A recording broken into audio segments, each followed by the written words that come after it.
Hello students, welcome to my channel.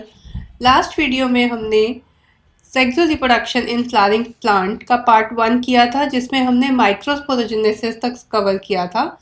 इस video में हम माइक्रोस्पोरोजेनेसिस के आगे वाला part structure of pollen grain करेंगे और इसको वीडियो को एंड करेंगे हम मेगास्पोरोजेनेसिस तक। ओके, तो स्टार्ट करते हैं structure of pollen grain. First of all हम पोलन ग्रेन को ऑब्जर्व कैसे कर सकते हैं। अगर suppose you have hibiscus plant, hibiscus का फ्लावर आप अपने हाथ में लो और उसके अगर एंथर ओपन है तो आप उसको डस्ट करके देखो, then you will observe the yellow powderish substance. अगर हम उसको स्लाइड के ऊपर डाल के देखते हैं, माइक्रोस्कोप के अंदर देखते हैं, तो हम इजीली पोलन ग्रेन का स्ट्रक्चर वहाँ पे ऑब्जर्व कर सकते हैं। तो ये हमें स्ट्रक्चर कैसा दिखेगा, ये जनरली राउंड और ओवल या फिर ओवल शेप में होता है एंड ये हैप्लोइड होता है and it is having single nucleus. इसमें एक न्यूक्लियस होता है। तो it has two layers, outer layer and inner layer. जो आउटर लेयर है उसको हम बोलते हैं एक्साइन और जो इनर लेयर है उसको हम बोलते हैं intine. Outer layer is exine and inner layer is intine, and it is having single nucleus.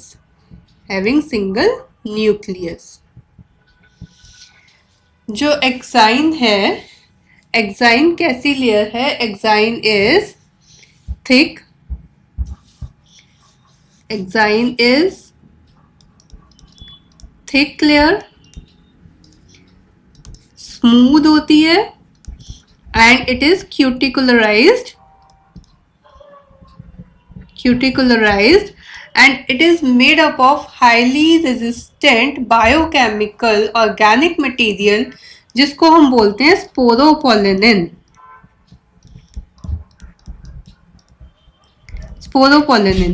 Sporopollenin को हम क्यूटिन और स्यूबेरिन के साथ भी रिलेट करते हैं and it is the most resistant organic substance which is found in nature, which is not affected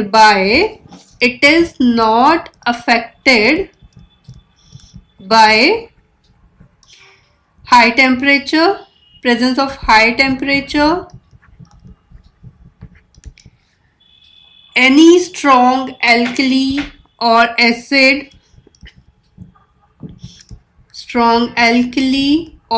acid, even no enzyme is known to degrade it. Because of the presence of sporopollenin, pollen grain of the past plants are well preserved as microfossils because of the presence of this sporopollenin. Sporopollenin is very important from exam point of view. NEET में के लिए भी important है और CBSE के लिए भी important है। तो अगर स्पोरोलिन इतना ही हार्ड है और ये पूरी की पूरी एक्साइन को कवर करता है तो जर्म ट्यूब कैसे निकलेगी? तो जो आउटर कवरिंग है एक्साइन को इसने स्पोरोपोलिन ने पूरा कवर किया है, but there is a pore left on the exine जिसको हम जर्म पोर बोलते हैं। वहाँ पे स्पोरोपोलिन नहीं होती, तो वहाँ से ही जर्म ट्यूब निकलती है। तो स्पोरोपोलिन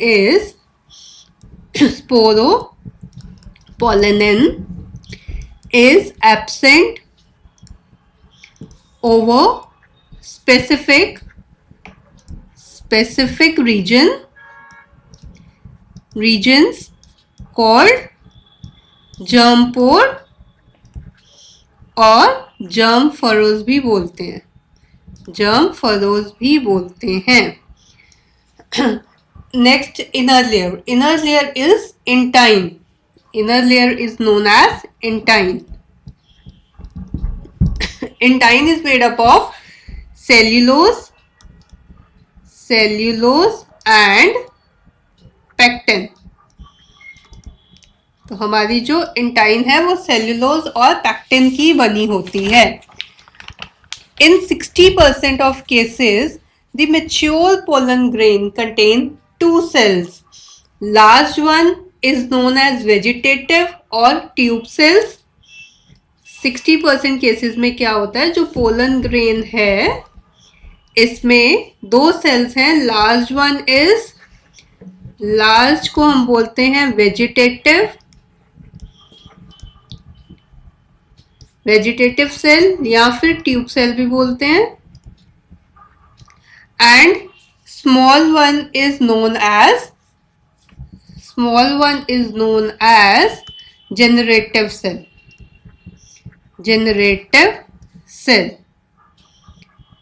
अब ये जो जनरेटिव सेल है ये फर्दर डिवाइड करेगा, it further divides and form two male gametes.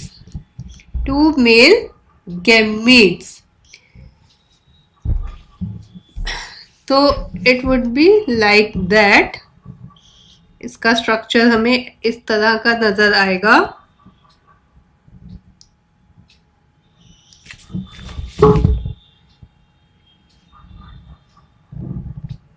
कुछ इस तरह का इसका स्ट्रक्चर हमें नजर आता है। इस the bigger one is known as vegetative cell.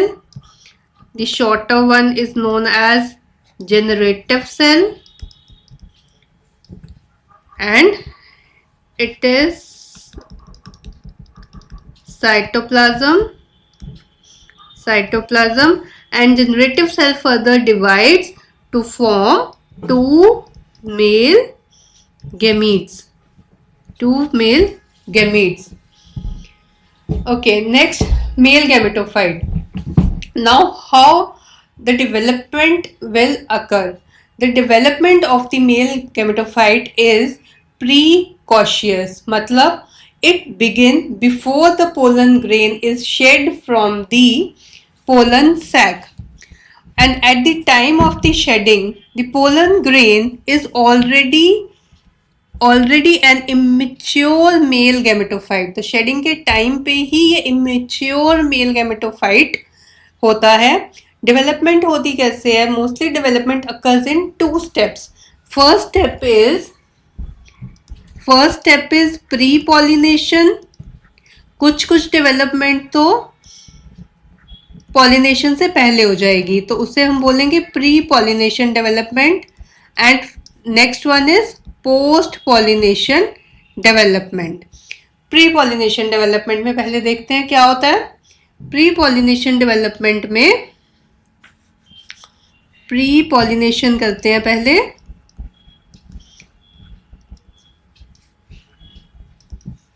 Pollen grain में न्यूक्लियस क्या है? सेंट्रल है। पोलन ग्रेन न्यूक्लियस कहाँ पे है? It is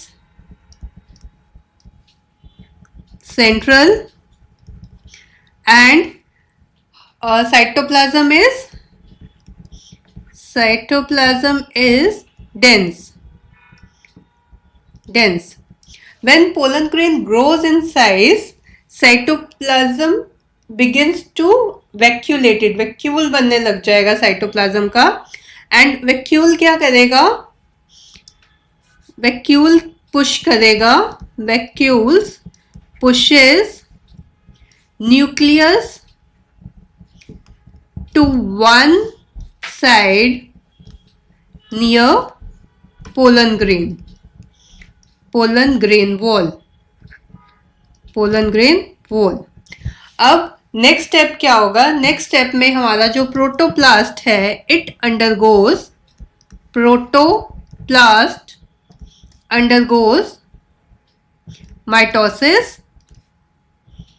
mitosis, and due to the peripheral position of the nucleus, the protoplast of the pollen grain divides unequally into the 2 cells, जिसको हम बोलते हैं tube cell and generative cell.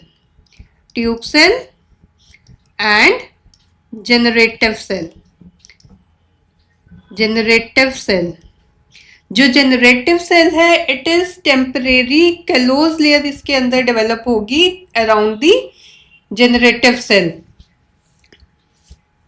Then किस तरह से डेवलपमेंट हम इसकी शो करेंगे? This is pollen grain with two layers and nucleus, exine, intine and nucleus. अब क्या हो रहा है? अब हमारा इसमें वैक्यूल बनेगा, साइटोप्लाज्म क्या बनाएगा? वैक्यूल बनाएगा। तो it will appear like this.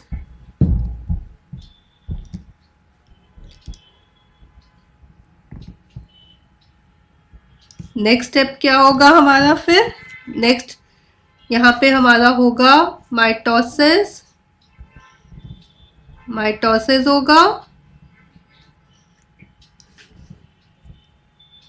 Vacuole यहाँ पे स्पिंडल शेप, या this is mitosis. And after mitosis हमारे पास क्या बन रहे हैं? दो सेल्स बन रहे हैं। First is larger one which is known as vegetative cell or tube cell. The other one is known as vegetative cell and other one is known as generative cell, and generative cell further divides to form two male gametes. तो ये तो हमारी हो गई pre pollination development, मतलब pollination से पहले ये डेवलपमेंट ऑलरेडी हो जाएगी। 60% फ्लावरिंग प्लांट्स में तो pollen grains are shed over two celled stage. तो 40% में क्या होता है? जनरेटिव सेल जब स्टिग्मा के ऊपर पहुंचता है तब वो डिवाइड करता है, 3 सेल स्टेज में आता है, जिसमें एक ट्यूब सेल होंगे और 2 मेल गैमेट्स होंगे। और ये जो डेवलपमेंट होती है ये आफ्टर पॉलिनेशन होती है, तो हम इसको लेते हैं पोस्ट पॉलिनेशन डेवलपमेंट में। पोस्ट पॉलिनेशन डेवलपमेंट भी कर लेते हैं अभी। पोस्ट पॉलिनेशन डेवलपमेंट में क्या होता है? पोस्ट पॉलिनेशन डेवलपमेंट में जब पोलन ग्रेन आया, अब किसी भी पॉलिनेशन के बाद, तो पोलन ग्रेन जब आके स्टिग्मा के ऊपर लैंड करता है तो वहां क्या होगा? वहां पे स्टिग्मा में आफ्टर फॉलिंग ऑन स्टिग्मा, जो हमारा ट्यूब सेल है, ट्यूब सेल एब्जॉर्ब करेगा,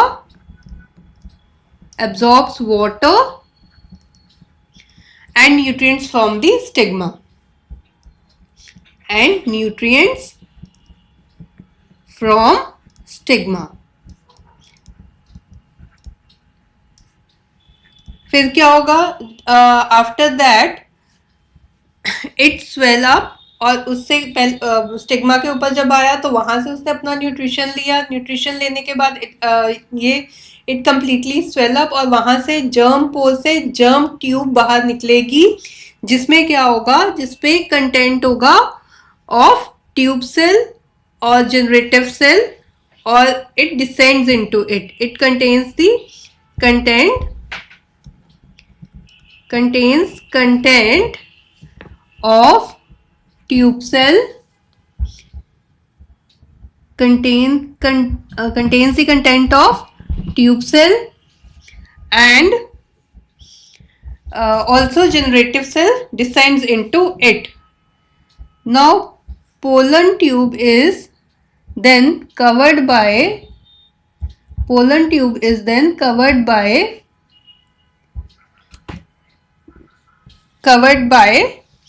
intine only, which secretes pectinase and hydrolytic enzymes.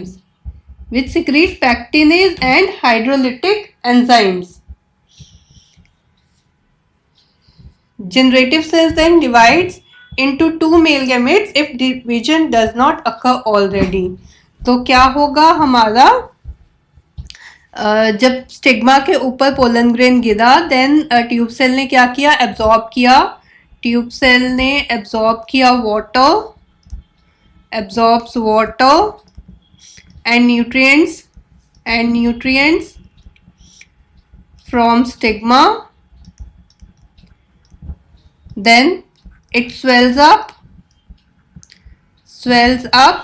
and comes out from germ pore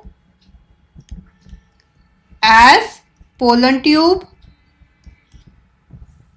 Then pollen tube is covered by intine only,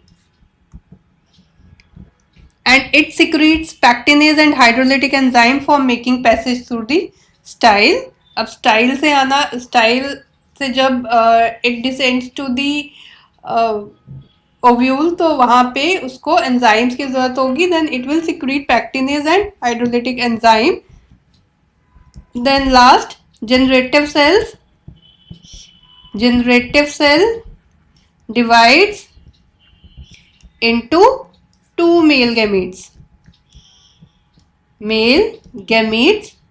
पर अगर division already नहीं हुई तब ये डिवाइड करेगा स्टिग्मा के ऊपर आके. देन आफ्टर पॉलिनेशन, मतलब आफ्टर पॉलिनेशन फिर दो मेल गैमेट्स बनेंगे. या तो पहले बन जाएंगे, अगर पहले नहीं बनेंगे तो आफ्टर पॉलिनेशन दो मेल गैमेट्स बन जाएंगे. ओके, अब हम करते हैं मेगास्पोरोजेनेसिस से पहले पर पोलन ग्रेन का इकोनॉमिक इम्पोर्टेंस क्या है, पोलन ग्रेन की ज़रूरत कहाँ पे पड़ती है. तो पोलन ग्रेन को हम as a food supplement use कर सकते हैं. पोलन प्रोडक्ट्स बनते हैं जिसमें फर्स्ट हम इसको यूज़ कर सकते हैं pollen as food supplement.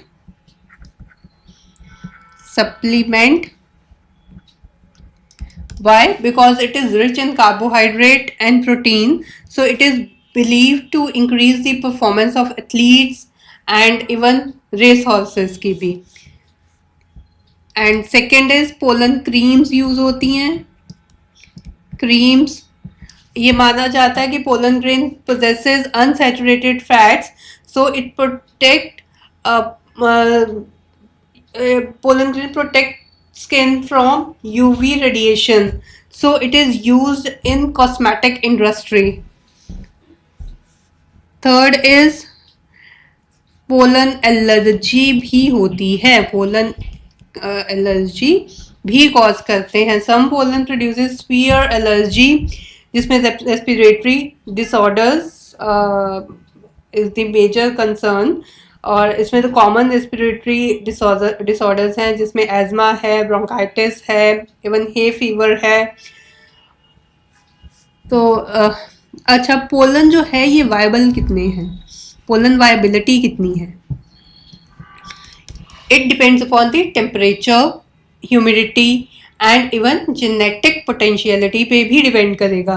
Pollen grain को प्रिजर्व भी किया जा सकता है. इसको प्रिजर्व करने का तरीका है कि इसको हम पोलन बैंक्स में प्रिजर्व करते हैं -196 डिग्री सेल्सियस पे इन लिक्विड नाइट्रोजन. तो इस प्रोसेस को हम बोलते हैं क्रायो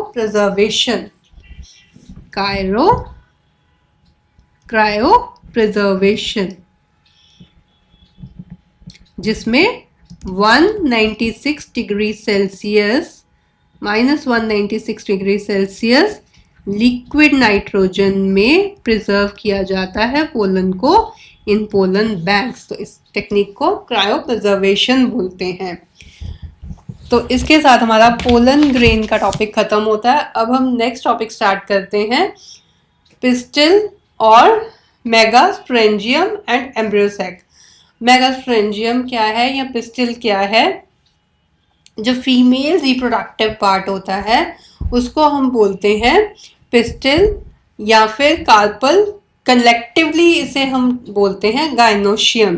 तो अगर तो कार्पल सिंगल है, if there is single carpel in the gynoecium, तो उस कंडीशन को हम बोलते हैं मोनोकार्पलरी. अब हम स्टार्ट करेंगे पिस्टिल, मेगास्पोरेंजियम जिसको ओव्यूल बोलते हैं, and embryo sac, embryo sac. इन सबको फीमेल रिप्रोडक्टिव ऑर्गन को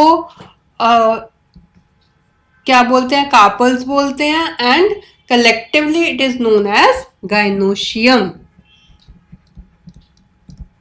गाइनोशियम। अच्छा, अगर तो कार्पल सिंगल है, if single carpel, then condition is known as monocarpellary. अगर दो कार्पल्स हैं, if two carpel, then bicarpellary. And अगर बहुत सारी कार्पल्स हैं, ये भी कंडीशन हो सकती है कि कार्पल्स बहुत ज्यादा हों, तो उस कंडीशन को हम बोलते हैं multi carpellary. Several carpels are there, then multi carpellary, या फिर हम बोलेंगे पॉलीकार्पेलरी, पॉलीकार्पेलरी। जो गाइनोशियम की फ्री यूनिट होती है उसको हम बोलते हैं pistil. Free unit of gynoecium is known as pistil. Free unit of gynoecium is pistil. Okay, अब इसके कितने पार्ट्स होते हैं? पिस्टिल के कितने पार्ट्स होते हैं? It has 3 parts, stigma, style and ovary. तो we can represent it like that, stigma, it is stigma. ये लॉन्ग ट्यूब जो है इसको हम बोलेंगे style, and at the base of it it is known as ovary. तो this is known as stigma, this is tube like structure, it is known as style, and this is ovary which contain ovules, it is ovary. So stigma is the upper broader region which is specialized as landing platform, जहाँ पे pollen आके जहां सबसे पहला introduction होगा pollen का, उस landing platform को हम बोलते हैं स्टिग्मा। तो first part is stigma. Second is this long tube, style, style, it is stalk like structure, it is stalk like structure. And third is known as ovule, ovary, sorry, third is known as ovary. It is basal swollen part which contains ovule. Ovary में ovarian cavity होती है जिसमें एक से ज्यादा chamber भी हो सकते हैं जिनको हम लोक्यूल्स भी बोलते हैं, और ओव्यूल में कुशंस प्रेजेंट होते हैं, ओव्यूल बियरिंग कुशंस और प्लेसेंटे आर ऑल्सो प्रेजेंट, जिसको जो कहाँ होते हैं, which occur in ovarian cavity. तो ओवेरियन कैविटी में प्लेसेंटा भी प्रेजेंट होता है। तो arrangement of ovules in the ovary is known as placentation. Now what is the structure of ovule? Ovule का स्ट्रक्चर करते हैं। ओव्यूल का structure, it is again very important topic। से स्टार्ट करते हैं स्ट्रक्चर ऑफ ओव्यूल। ओव्यूल का structure कैसा है? इट इज इंटेग्यूमेंटेड, इंटेग्यूमेंटेड,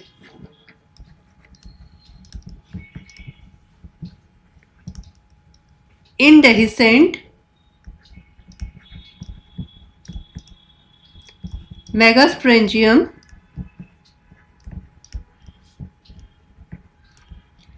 जो फर्टिलाइजेशन के बाद क्या बनता है? सीड में कन्वर्ट होता है। एंजियोस्पर्म्स में मोस्टली जो ओव्यूल होते हैं वो स्टॉक्ड होते हैं, ओवल होते हैं, एंड ओव्यूल बॉर्न कहाँ पे होते हैं? They are borne on the placenta,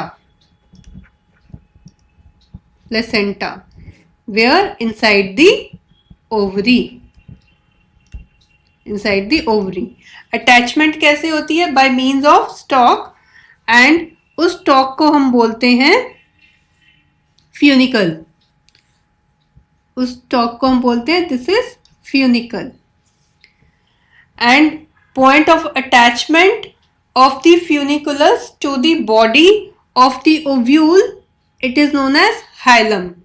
Funiculus to the body of the ovule, उस attachment को बोलेंगे hilum.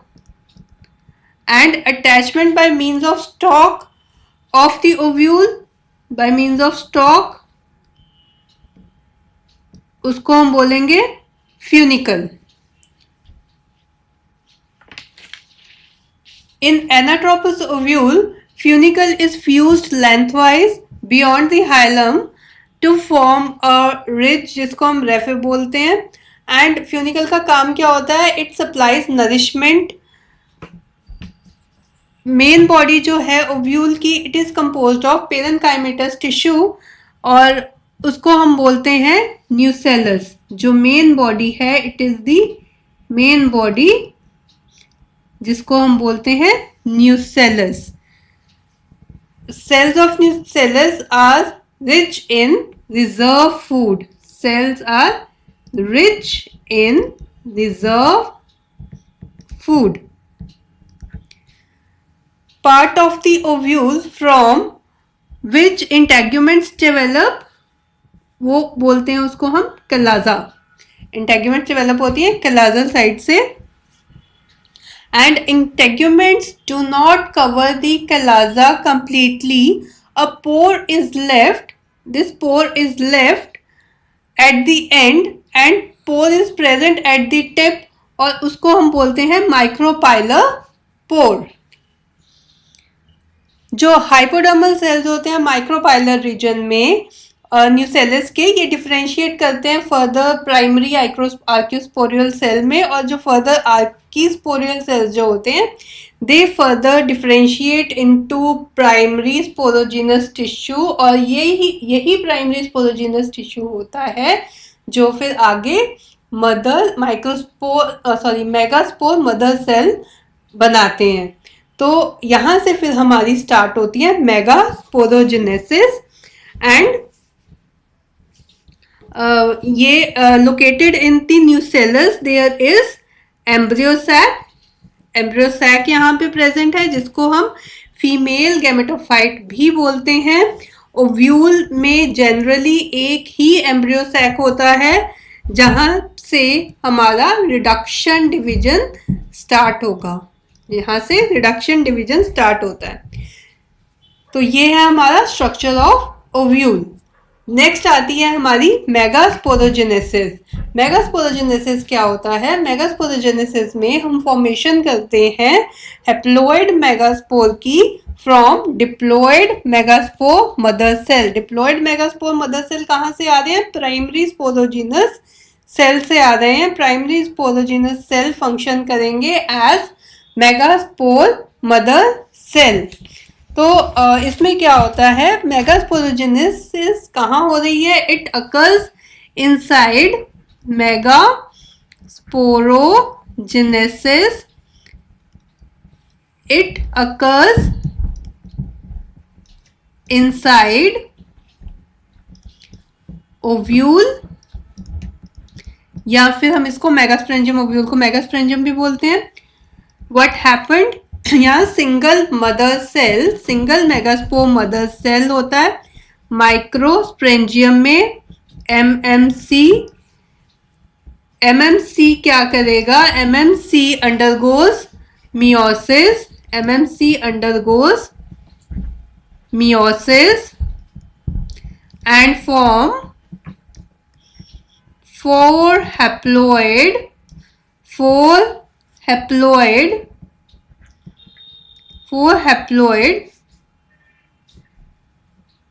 megaspores arranged in the form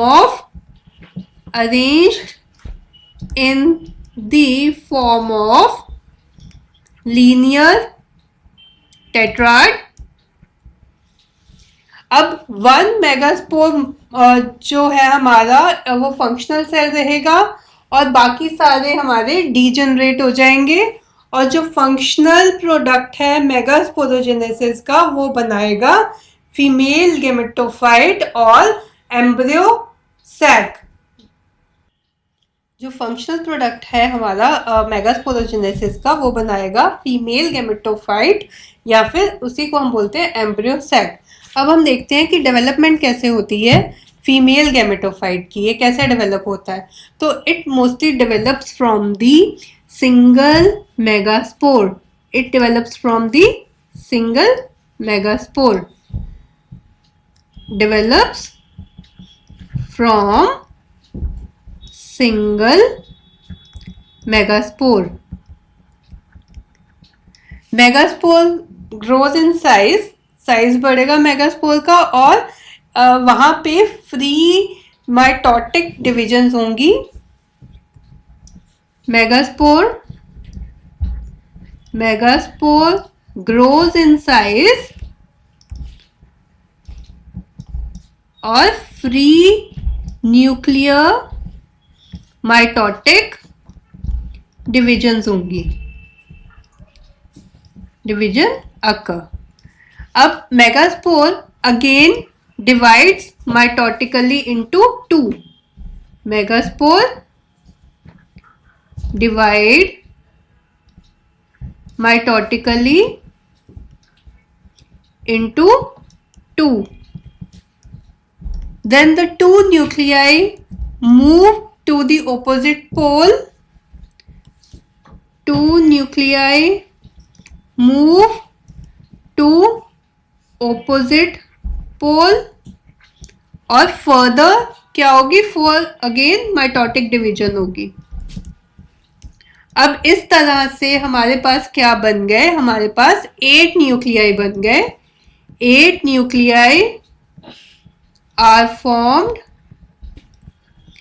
eight each end of और द पोल। और एक न्यूक्लियाई जो है, one nuclei from each group passes toward the centre, जिसको हम बोलेंगे polar nuclei. One nuclei passes towards the center,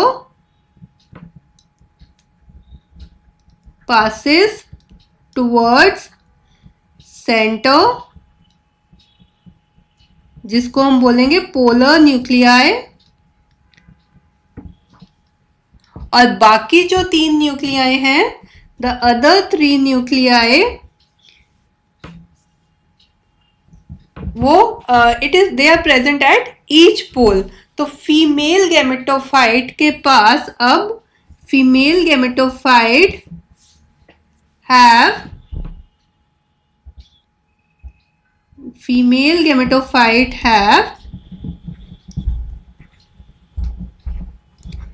gametophyte come to have 7 cell stage और 8 nucleate structure, 8 nucleate structure from functional